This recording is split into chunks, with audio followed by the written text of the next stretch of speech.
The passages were a pretty tight fit. They'd obviously been built for smaller hands and bellies.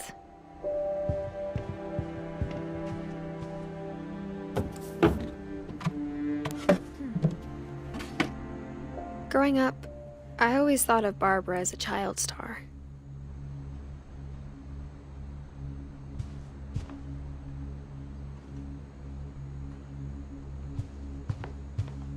I never thought about how hard it must have been for her afterwards.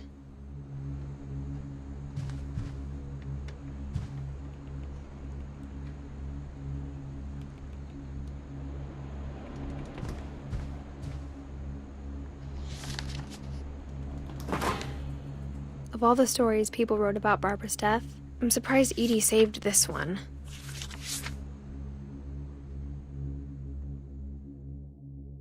Old Jack here with another ghastly tale inspired by America's most unfortunate family. I'm calling it The Surprise Ending of Barbara Finch. As a child star, Barbara was famous for her scream. Now at 16, she was all washed up. A has-been. But in a lucky break, she'd been asked to perform her signature scream at a local convention for monster movie fans. It was just the boost her career needed. Unfortunately, her scream hadn't aged well. Getting better. I think you just need the right motivation. Her biggest fan and current boyfriend, Rick, was about to demonstrate when... Now that was a great scream. It was Barbara's father, Sven. He'd slipped into a table saw and had to be rushed to the emergency room. So Barbara got stuck babysitting her youngest brother, Walter. Her convention comeback was cancelled. Okay, I'm hearing frustration, but I'm not hearing terror.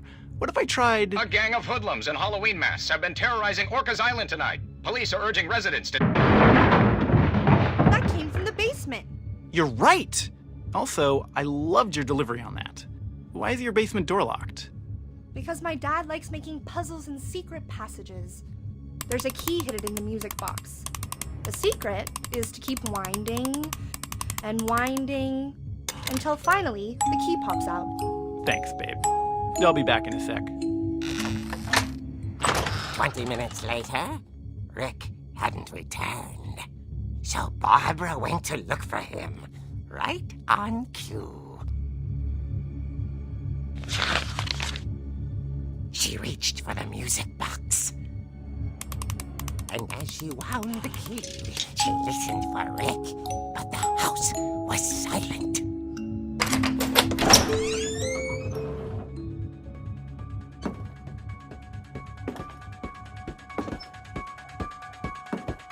She found Rick's crutch and imagined the worst.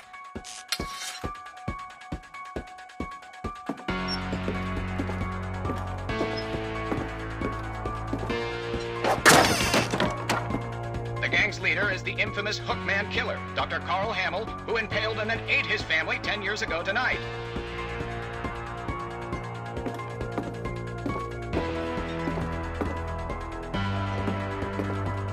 The old Finch rattled and grew still.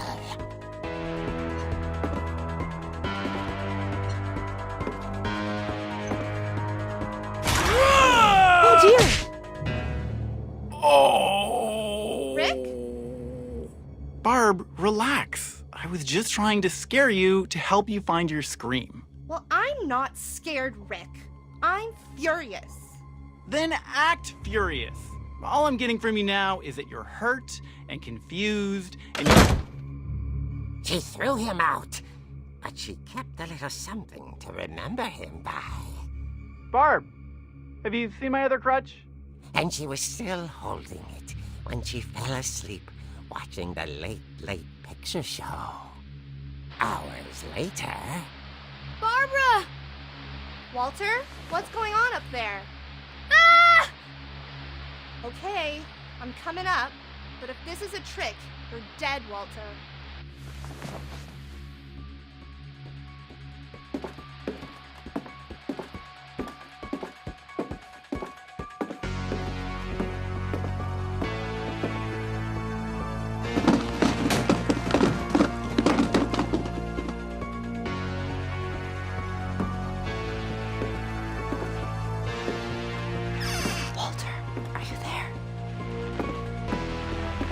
Walter had vanished, but his bedside radio was still on.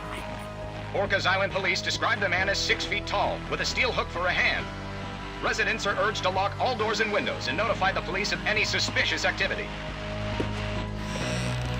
Barbara turned, saw the hook man, and was speechless. He was quite smashing.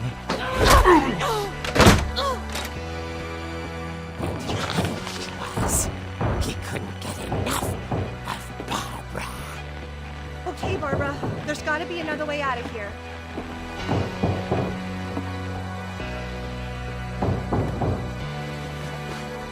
That night, she played her part beautifully.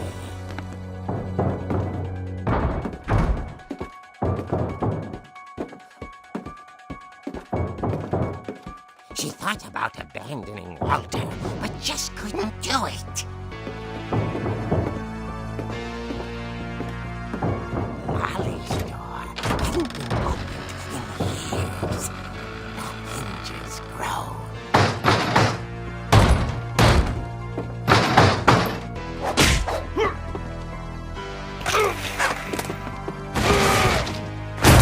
He wasn't moving, but she sensed the story might not be over yet.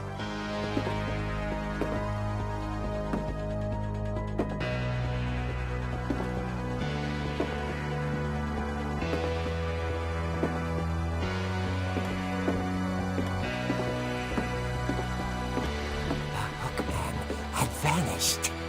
She listened for his breathing, but all she heard was...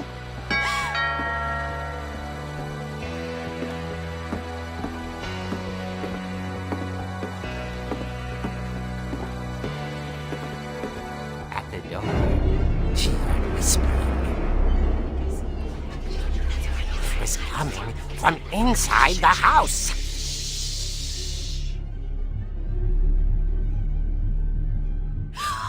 Oh dear. The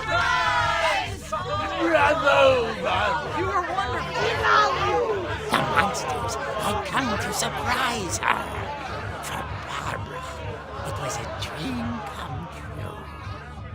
Then she saw what kind of monsters they were, and she realized what was about to happen. She was going to be famous. And with her final breath, Barbara Finch gave the performance of her life.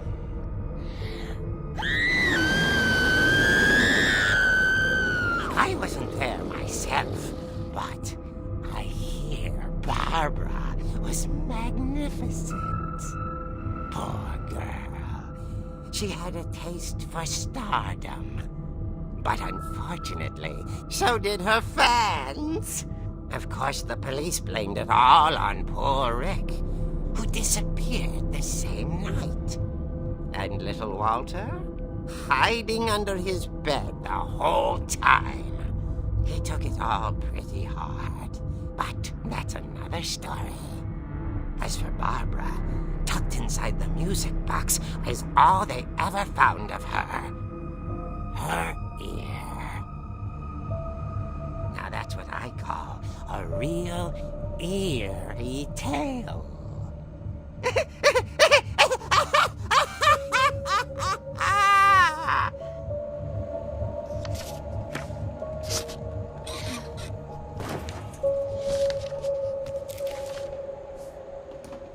Edie told me all Barbara wanted was to be remembered, as absurd as that comic was. Maybe what Edie saw was a happy ending.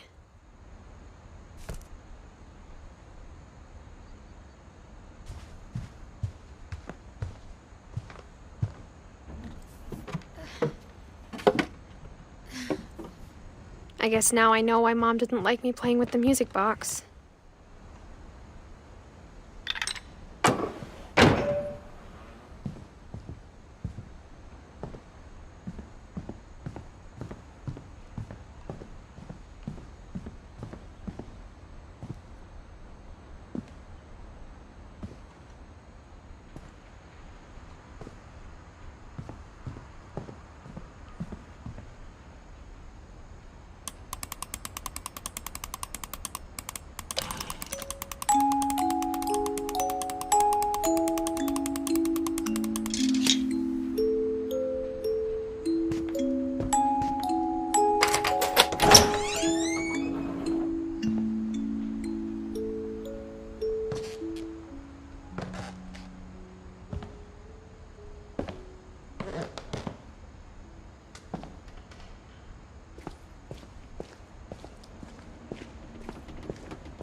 Mom said the basement was off limits, unless I wanted another tetanus shot.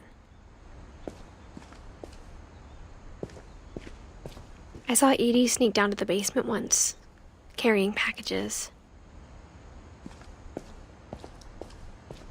I thought maybe she was hiding presents. It turned out she was hiding a lot more than that.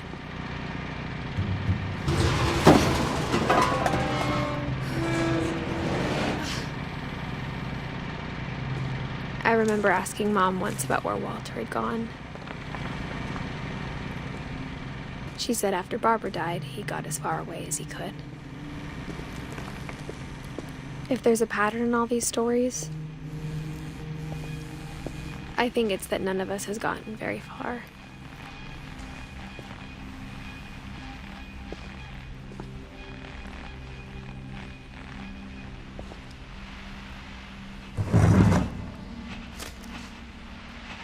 Goodbye, everyone. I can't believe I've been down here for 30 years. On that first day, after the shaking started, I didn't think I'd survive a week.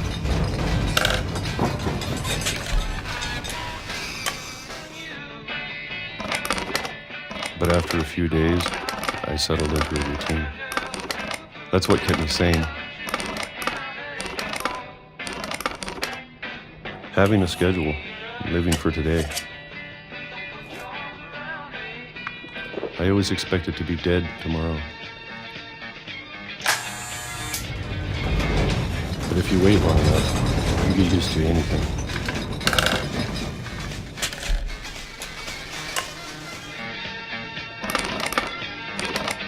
Even a monster on the other side of a door starts to feel normal. Almost friendly.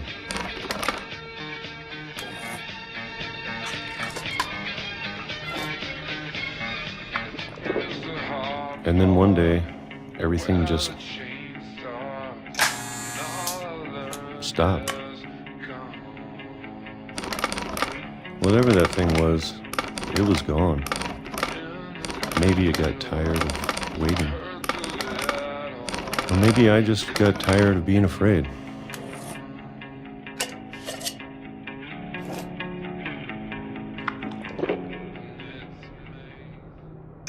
It's been a week now, the longest in 30 years. I'm done waiting. I have to leave while I still can.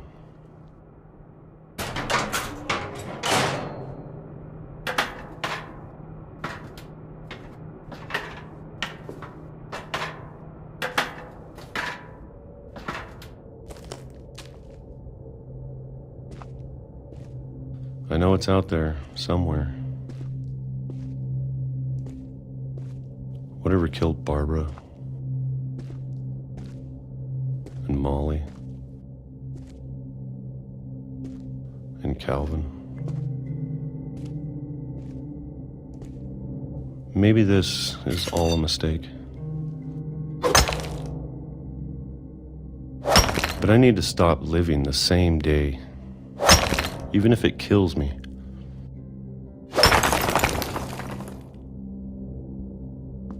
Whatever's out there, I want you to know I'm ready for it. I'm going to appreciate all of it, especially the food. I don't mind if I only have a year left, or a month, or a single week. I'd be happy with one real day. I can already imagine the sun on my face.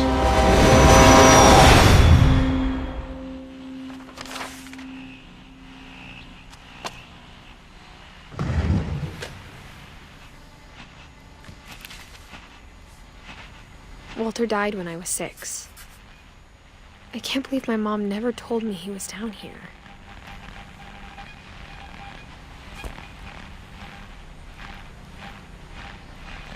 I'm sure my mom was trying to protect me.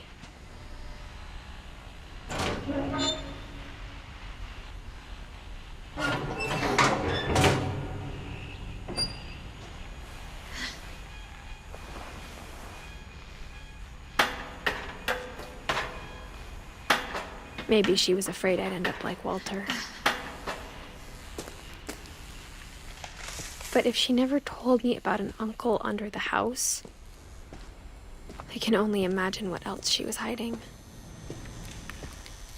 I don't want to make the same mistakes she made. Trying to bury something that's still alive. Now that there's only one of us left, or maybe 2, I thought it was time I heard the stories for myself and found out what happened to everyone else.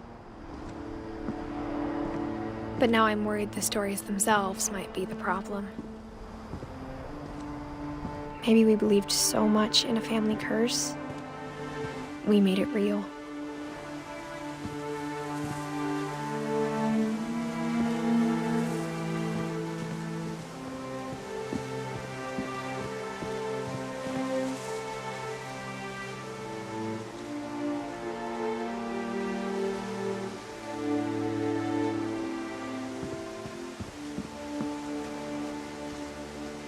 I don't know if I should even be writing this.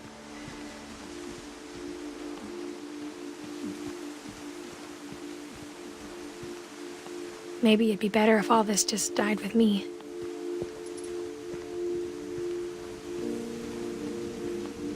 But I thought you should know about your family.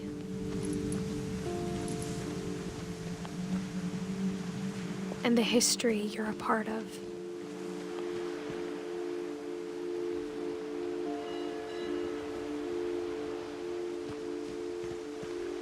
Though to be honest, I feel as lost as you probably do right now.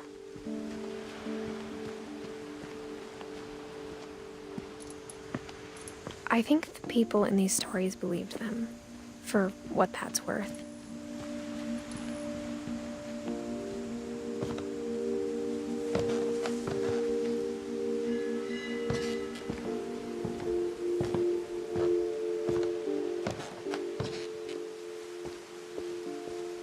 And when you look at the house, that history of imagination and stubbornness and madness, any of it seems possible.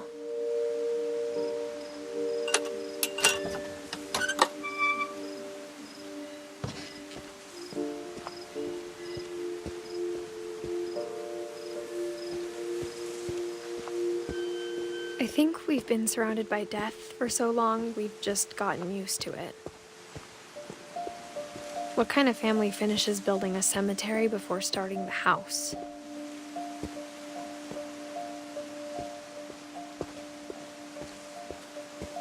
It's embarrassing for me to admit this, but the pet cemetery made me more uncomfortable than the human one. 3 of the gerbils were mine, and 2 had been my fault.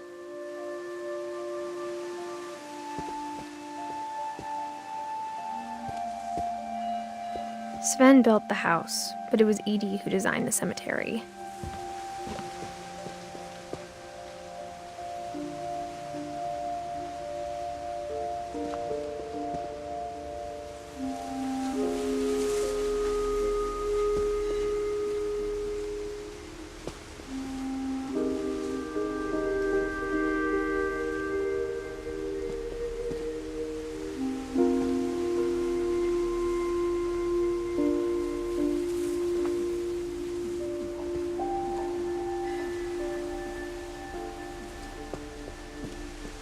I'm sure Odin's monument had been Edie's idea. My mom was always trying to move on, but for Edie, the past never went away.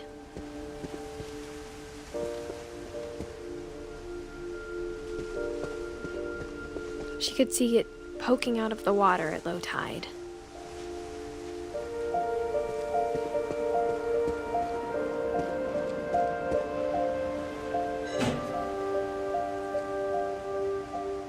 Edie said she dreamed about the old house every night.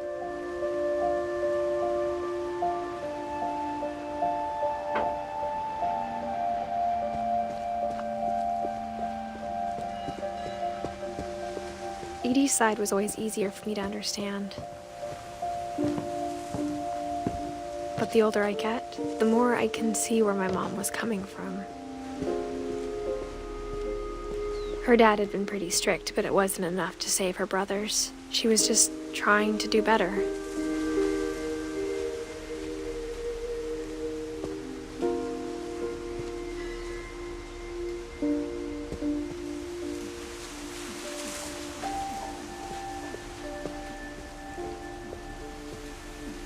She lost 2 of her brothers, just like I did.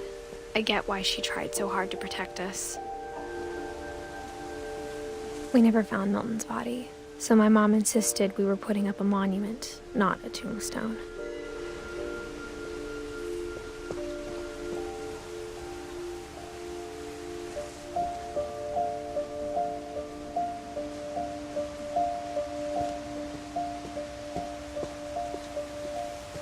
There's so many things I wish I could ask my mom now. Part of me thinks this is what she wanted all along. For me to come back someday and find everything out for myself.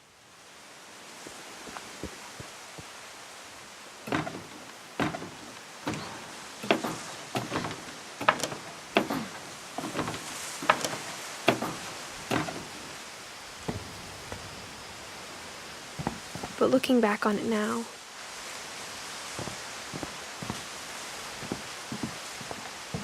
if she told me there was going to be so much climbing, I never would have come when I was 22 weeks pregnant.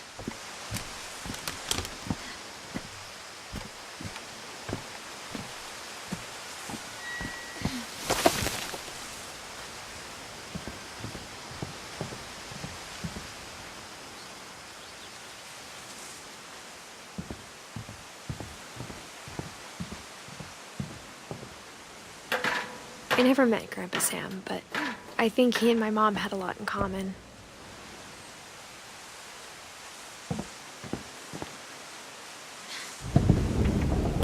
They were both pretty intense.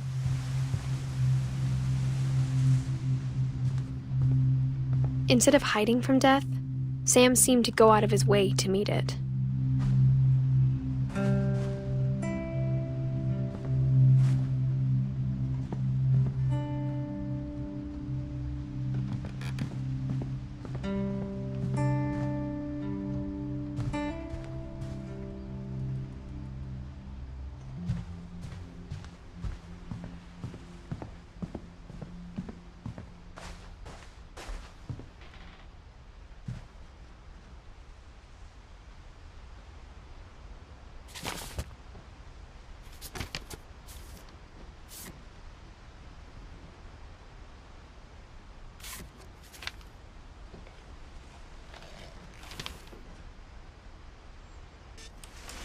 Dawn, I promise, you'll never forget this weekend.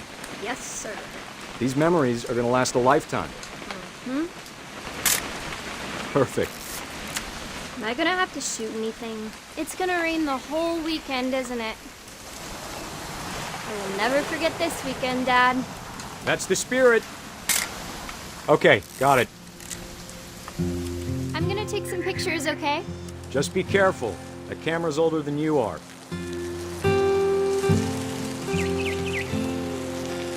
Definitely should not have drunk all that coffee. Hey! That's a keeper. I'm just saying, I'm not always gonna be here, Don. You'll need to remember this stuff, if you want to survive. Oh, Dad! Good eyes, Don. Before you take the shot, let me get a picture of you. Dad, I... Just breathe. Turn off your imagination. Focus on your target.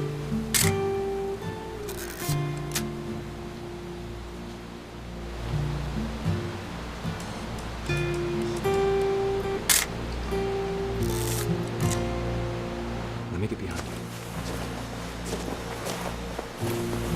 Do I have to do this? Don, you don't have to do anything. But if you want to survive, you'll need to be strong. Great shot, Don!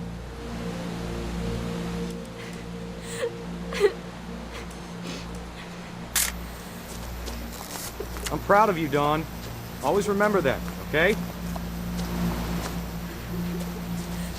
Dad, it's twitching. I think That's it's totally some- normal, Don. Just focus on the camera. Try not to think about— Dad!